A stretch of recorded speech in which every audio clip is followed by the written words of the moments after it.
jewelry pieces that look pretty darn exact to what I've created.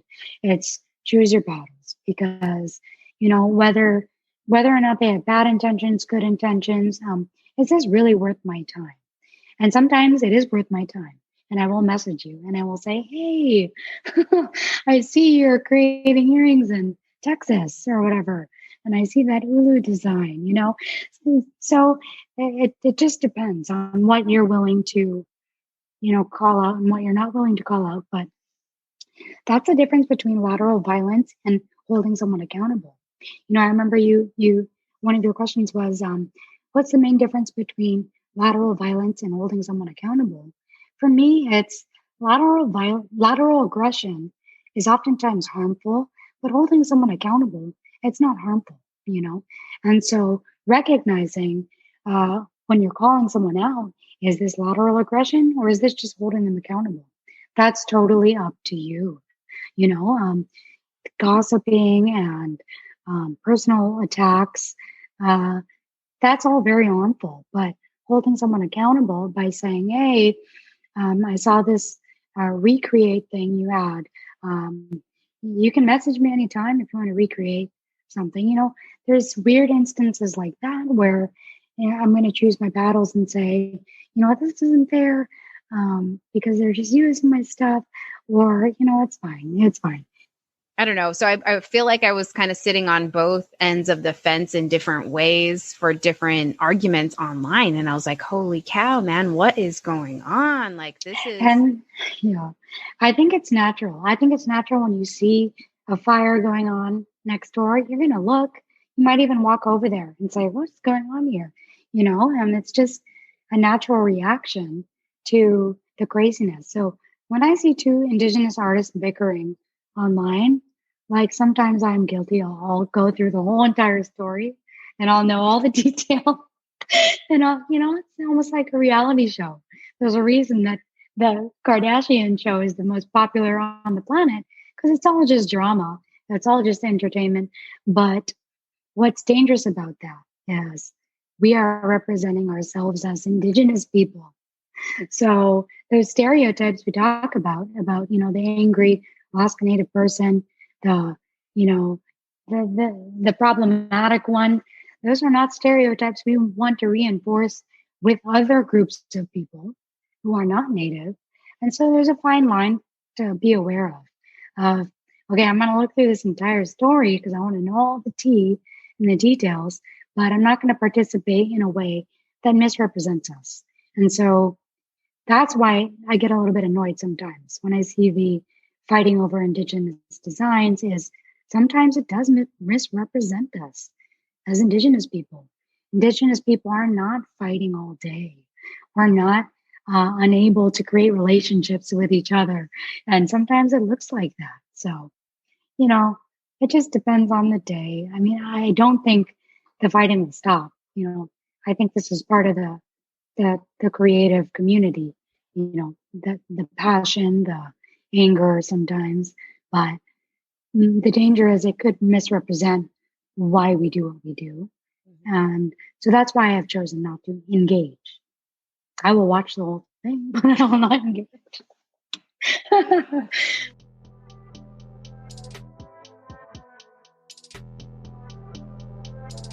It's just so interesting for me because I'm just like, well, where do you draw the line? Is it, I don't know. It just feels like we lose a lot of our Indigenous values in the midst of all that. And then some people are just saying like, oh, well, I was just holding that person accountable for the way that they conduct their business. See, it's complicated until you decide, I'm not going to do this anymore.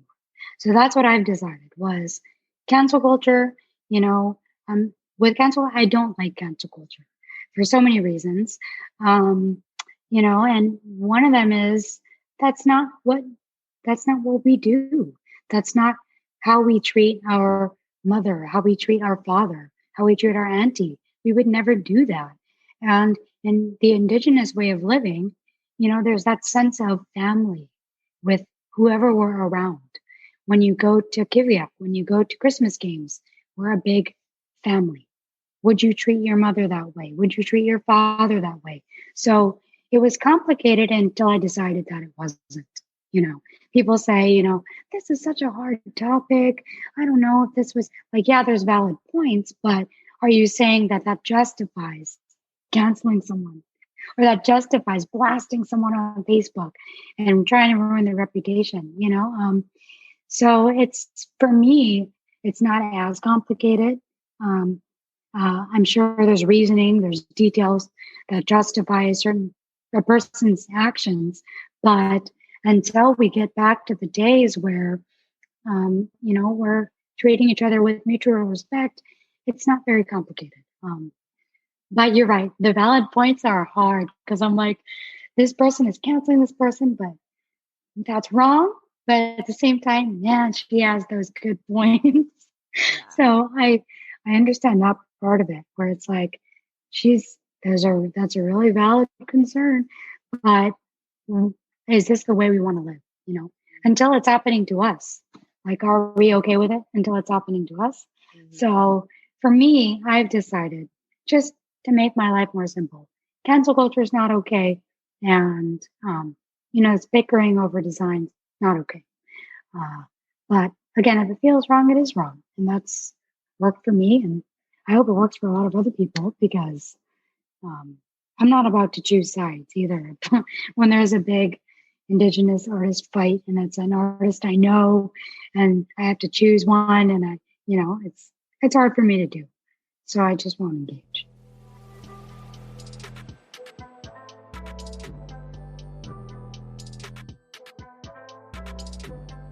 I don't know. I struggle with cancel culture too, because there's I guess a more woke term for it. It's not cancel culture, it's consequence culture. And It's just but does that really work in an Indigenous framework?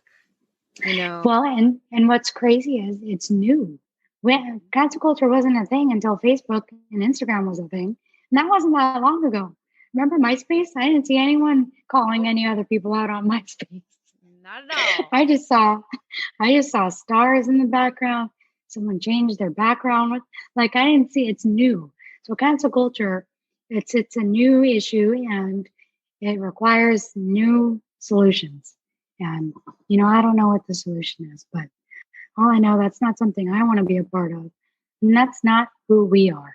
And I don't think we should be scared to create or scared to express ourselves in those spaces. I think that's what it's all about. A part of Indigenous resistance to everything is Indigenous joy and expression.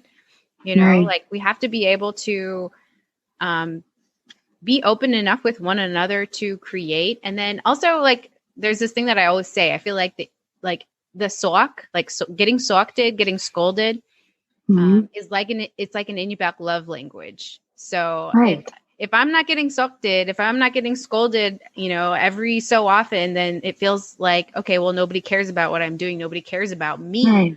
And, but growing up with so many strong aunties and my mom and my older sister, just always, stalking me all the time. That's just, I'm used to it, but there's a difference. I don't know about you, but every time my auntie has stalked me, yelled at me when she's teaching me something, I trust her. But with someone on social media who I do not know, there is not that level of trust that me and my auntie have. So the aunties, they do it in such a graceful way. Right. They do it with love. They do it with, I need you to be the best Atikuluk maker. I need you to be the best parka maker that you can be so that we have parkas, so that you've achieved something. But with cancel culture, it's not the same because they don't have the best intentions in mind. So I think the swacking culture is so far different from cancel culture that there's no comparison. Because I could deal with my auntie all day yelling at me. But if someone I don't know, it's how dare you? You don't even know me. And so I think there's a huge difference. But because again, I've been swakted many times trying to make an Atikuluk the right way. But I know she's yelling at me because she loves me and because she wants me to have the best of the best and she wants me to look nice and know the right way. Well, with cancel culture, there's no way to tell what someone's intentions are. So that's what makes it different. And that's why I don't like cancel culture, is because it's not the same as a trusting, loving relationship with your auntie, or I guess, if that makes sense. Yeah. And I also think that it is uniquely different and experienced in rural Alaska rather than urban Alaska. Like in the village, you're always going to run into someone who's like, quote unquote, trying to cancel you. You know what I mean? Or like, you know how that person feels about you, and you still got to like be around them. And it's almost like if you're not brave enough to say those things in person, you know, then why are you hiding behind a screen with like, you know, several hundred other more people hiding behind the screen? And who knows how many of those are actual real people. The way things work in the village is some things work, right? And then there's some people that live outside of the village that have the luxury to approach issues differently and like almost philosophically and so romantically instead of like how it's normally done. Like it's kind of like, yeah, you live in this native utopia in your mind because you're in Anchorage and you can like philosophize about all these things and how it should be, but that's just not how it is right now. You know, like, exactly. Pretend to hold people accountable for some kind of culture that you experience differently in urban Alaska than you do day to day with like actual real life people. You know what I mean? Like there's just so many, we need one another. I feel like it's a symbiotic relationship between urban versus rural, you know, like we need each other. But it's also so different. Well, and the insecurities of being an urban artist are different. There's a whole set of issues that urban artists face. For example, again, like I mentioned, insecurity with identity. Maybe it's not insecurity. Maybe it's just people telling you you're not native to your face, like some rude people. I know that urban artists face issues like that where they're made to feel less than. But what I'm saying is they're not comparable to what rural artists face, because not having access to internet, maybe not even having running water, is not comparable to the insecurities we face as Native people collectively. And so that's what I think urban artists might not understand is there are villages in Alaska that don't have running water, but there's artists there. They don't have internet, but there's artists there. And so the whole point is, you know, let's get a group of clients to support rural artists wherever. And that's my only takeaway is, yes, I am a rural artist. And yes, I do face a lot more. I face a lot more hardships, specifically access to shipping supplies and internet bills. But, you know, we're all artists, and I don't know how to word it. You might need to pick up and try and lead me to a different issue. Because this is where it gets emotional. But this is the thing. Like what I'm hearing you say is like, how can we ask these bigger systems, you know, maybe like a political system or, you know, those kinds of things that we're all trying to confront as underrepresented peoples, racist world that we're all like trying to navigate. How can we ask those big systems to change and recognize their privilege if we're not asking ourselves those questions on an individual level? Yes, you know? Exactly. Yeah. Right? You said what I was thinking. Yeah. And I don't think it can ever change if we can't even recognize our own privileges. And that's the sad part about it is you're constantly asking yourself, will it ever change?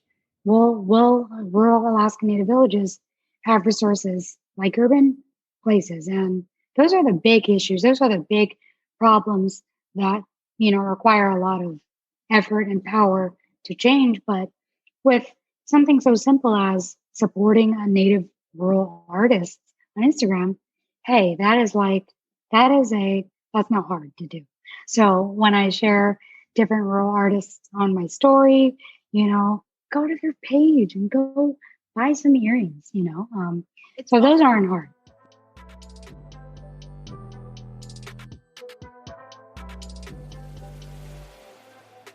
What do you envision, you know, Kawahine Creations looking like in the future? I just hope that, you know, I'm able to really focus on my craft. Because again, like when you when you become established like that, it's like, wow, the pressure